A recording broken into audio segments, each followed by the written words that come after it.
Hello viewers, hope आप सब अच्छे होंगे। हमारे मोबाइल सॉफ्टवेयर प्लेलिस्ट के फर्स्ट वीडियो में आपका स्वागत है। आज के इस वीडियो में आपको मोबाइल सॉफ्टवेयर्स का इंट्रोडक्शन दिया जाएगा एंड कुछ रिलेटेड प्रॉब्लम्स बताई जाएगी। तो बने रहें वीडियो के एंड तक ताकि आपका बेसिक्स क्लियर रहे। एंड अगर आप चैनल पर नए हैं तो चैनल को सब्सक्राइब करके बेल आइकन क्लिक करें ताकि आने वाली वीडियो का नोटिफिकेशन आप तक सबसे पहले पहुँच जाए। Let's learn something new.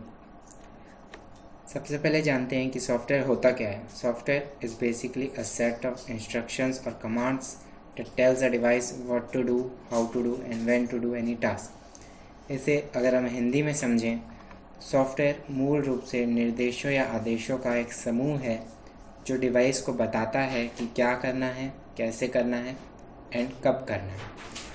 ये तो रहा सॉफ्टवेयर का डेफिनेशन। इसे अगर मैं मोबाइल से रिलेट करूं तो क्या करना है का मतलब बहुत सारे हो सकते हैं। जैसे कि हमारा प्ले बटन दबाने पर हमारे फ़ोन में जो सॉफ्टवेयर है वो सीपीयू के लिए कमांड एक्टिव करेगा कि अब आपको ये सॉन्ग और वीडियो प्ले कराना है। देन सीपीयू अलग सेक्शंस के लिए कमांड्स एक्टिव करेगा for graphics section and audio section etcetera. And अब बात करें कब करना है की, तो फ़ोन के स्लीप मोड में रहने पर जब हम पावर बटन प्रेस करते हैं तब हमारे सीपीयू को कमांड जाता है कि अब आपको डिस्प्ले शो कराना है। तो पावर बटन प्रेस करने पर जो कमांड एक्टिव हो रहा है उसी कमांड्स के ग्रुप या समूह को सॉफ्टवेयर या फ्लैश फाइल कहते हैं। होप आप ये समझ पा रहे होंगे। चलिए अब थोड़ा प्रैक्टिकल बात करते हैं। जिस प्रकार कंप्यूटर का सॉफ्टवेयर यानी विंडोज़ ऑपरेटिंग सिस्टम कहलाता है, उसी प्रकार मोबाइल फ़ोन्स के सॉफ्टवेयर को हम फ्लैश फाइल या फर्मवेयर कहते हैं। सॉफ्टवेयर और हार्डवेयर के कॉम्बिनेशन से ही एक इलेक्ट्रॉनिक सर्किट मॉड्यूल काम करता है। एंड कोई भी स्मार्ट सर्किट रिपेयर करने के लिए सॉफ्टवेयर की नॉलेज भी उतनी ही ज़रूरी है जितनी हार्डवेयर की होती है। एंड मुझे ये बताने की ज़रूरत बिल्कुल भी नहीं है कि बिना सॉफ्टवेयर नॉलेज आप कंप्लीट रिपेयरिंग नहीं कर सकते हैं एंड वैसे वर्सा। चलिए अब जानते हैं कि सॉफ्टवेयर करने के लिए क्या क्या रिक्वायरमेंट्स होती है। फर्स्ट, कंप्यूटर या laptop. Second, flash file. Third, flash tool जिसके थ्रू फोन्स में सॉफ्टवेयर राइट होता है। Fourth, internet connection sometimes required. Fifth, basic method of doing software. Okay, अब हमने सारे रिक्वायरमेंट्स के बारे में जान लिया है। अब नेक्स्ट हम जानते हैं कि किस किस कंडीशंस में सॉफ्टवेयर करना पड़ता है हमें। First, hanging issue. जब यूज़र का फ़ोन काफ़ी स्लो रिस्पॉन्स करे और स्क्रीन स्टक हो जाए किसी एक पेज पर, तब हमें सॉफ्टवेयर करने की ज़रूरत होती है। इसके भी काफ़ी सारे रीजंस हो सकते हैं, बट हमें सबसे पहले सॉफ्टवेयर करना होता है। Second, stuck on logo. जब यूज़र का फ़ोन ऑन होते समय कंपनी के ब्रांड लोगो में स्टक हो जाता है और उसके आगे बूट नहीं करता है, यानी होम स्क्रीन पर नहीं आता है, उस कंडीशन में हमें सबसे पहले सॉफ्टवेयर करना होता है।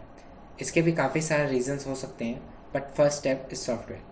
Third, unlocking. जब यूज़र अपने फ़ोन का स्क्रीन लॉक या प्राइवेसी प्रोटेक्शन लॉक भूल जाता है, तब उस कंडीशन में हमें सॉफ्टवेयर करना पड़ता है।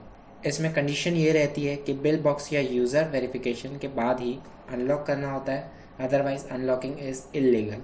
Number 4, network issue.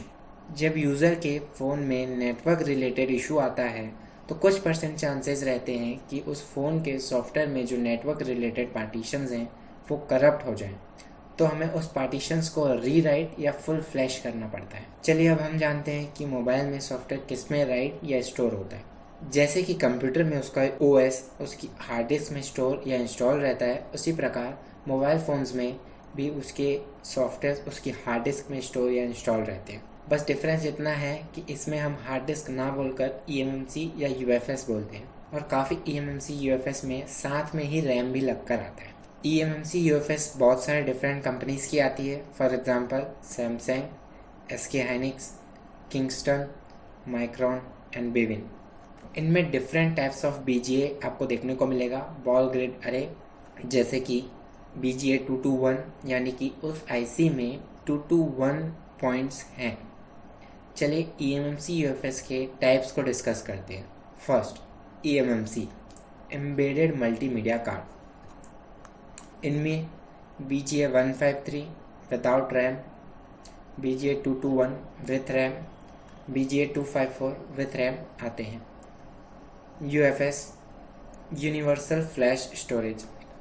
इनमें BGA 153 without RAM, BGA 254 without RAM, BGA 297 without RAM आते हैं।